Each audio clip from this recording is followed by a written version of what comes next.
Sasakay na kami ng bus. Pauwi. Ayan.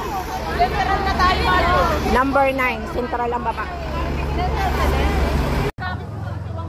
Hello po, ayan, ipakikita ko lang po sa inyo na dito po sa Hong Kong na kailangan pong sundin talaga ang kanilang mga patakaran.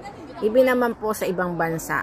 Yang katulad po nito kapag po sasakay ka ng bus o mga sakayang pampubliko, kailangan nyo pong pumila at kailangan nyo pong sumunod. Kapag hindi po kayo sumunod, hindi po kayo makakasakay o hindi po makukuha ang gusto nyo. So, ganun po ka-disiplina ang batas dito sa Hong Kong. Hindi po katulad yan sa atin sa Pilipinas na bardagulan ang pagsakay. Dito po ay kailangan pong pumila. At saka nga pala po, ang bus po dito, malalaking bus, ay dalawa po ang pinto. Iba po ang pasukan at iba rin po ang babaan.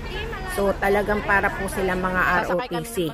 Talagang kailangan pumila. Yun po. Yun lang guys. Thank you. Bye.